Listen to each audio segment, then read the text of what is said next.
Hi, my name is Amanda Radke, and I'm joining you from my cattle ranch near Mitchell, South Dakota.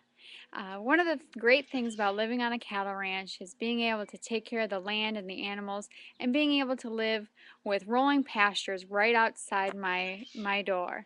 Another thing that I do to help pay for the cattle feed is I'm a writer. I write for magazines and newspapers and what's called a freelance writer. So I have different contracts with different publications, and each week I have to write blogs, newsletters, and columns for these different publications. Now, I've always loved reading and writing, and one of my dreams has been to write a book. And so last summer, I penned a children's book called Levi's Lost Calf. And today I'm going to talk a little bit about the writing and editing process and what it takes to become an author. So the first thing every good writer likes to do is read. And from a young age, I was always reading. I encourage you this summer to make a reading list, go to the library and check out books. One of the greatest things about reading is that you can have an adventure. You can be a world away just by opening up the pages of a book. You can be going to school at Harry Potter, or you can go to school with Harry Potter at Hogwarts, or you can be fighting vampires in Seattle with Bella Swan. The great thing about reading is no matter what you're interested in, whether it's fairy tales or mysteries or romance, you can find these things in books. All you have to do is get to a library, ask a librarian for help, and she'll help you find the books that will interest you the most. Now on writing. The only way to become a good writer is to write and write often. As a kid, I kept a journal. I would write about my days at school, what I was doing with my friends, life on a cattle ranch. Writing is so important. And to become a better writer, it's important to have peer reviews. So if you write an essay for school, have one of your friends look at it. When your teacher puts red marks all over your papers, it's not to be mean, it's to make you better. And all of these things are important when writing a children's book too. So one of the first things I did was pen a manuscript.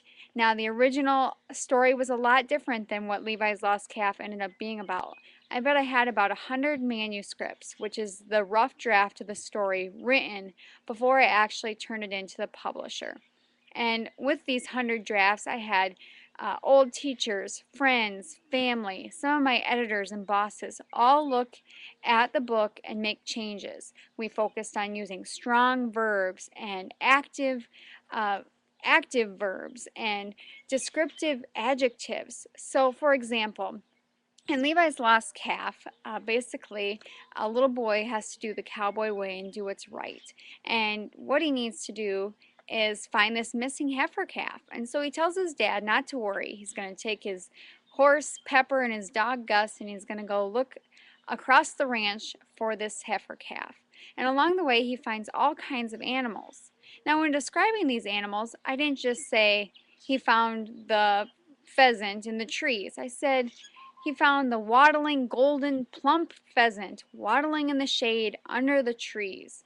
And when I'm describing a bunny rabbit, I described it as fluffy and munching on the cabbage in the garden, and the squirrel nibbling on the golden corn.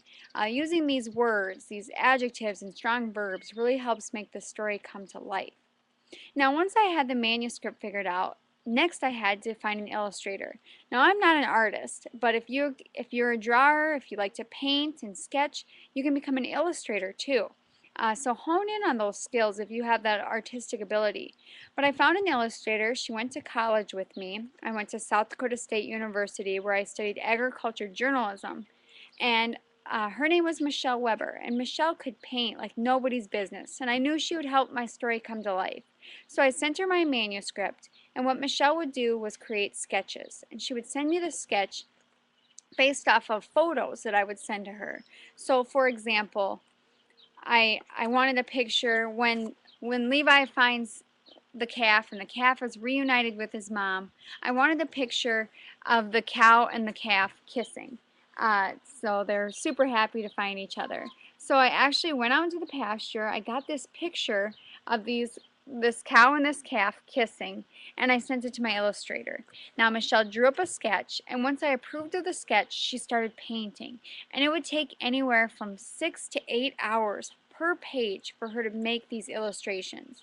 Then it would take a couple days for these illustrations to dry. Once they were finished, I had to scan in the images and make them into JPEG documents to send to the publisher. Now the publisher is the person that takes the illustrations, which were now in JPEG formats, and the Word document with all the manuscript, and puts it together into a glossy, pretty book with binding. And the publisher is also the person that does the printing press. And so I had to send all these files. Now, one of the challenges of living on a ranch is that we don't have good internet activity out here. And so I had to drive a whole hour away to get fast enough internet service in order to send the large files to my publisher. Now, the publisher put together the book and sent it to me in the mail in what's called a proof. Now, I looked at the proof and made changes. And, things had to be considered, like what kind of fonts will we use on the front page? What kind of fonts will we use in the inside? What words should be bold and in different colors? How should the pages be laid out? How should the back cover be? And you can see we have where the scan bar and the publishing information, we have the biography, my picture. All these little details had to come together in order to put this book together. And then once I proofed the book and made my changes, it went to press. And now, after months of hard work, my book is available online on Amazon. You can find it on Amazon. It's called Levi's Lost Calf by Amanda Radke and Michelle Weber. And I guess the biggest thing to remember is no matter what your dreams are, whether it's to own a cattle ranch, to be a writer or an artist, maybe to be a doctor, a lawyer, a pharmacist, maybe you want to be a teacher. No matter what you want to do in life, it's important to set goals and work hard to achieve them. It doesn't matter where you come from or what kind of person or what kind of community you grow up in. If you have a lot of money or if you don't have a lot of money. If you have a dream, you can make it a reality by working hard, setting goals, and always working to improve upon yourself. So my challenge to you this summer is to read lots of books, write a lot, and practice editing. And with these skills in mind, you can do anything. Good luck.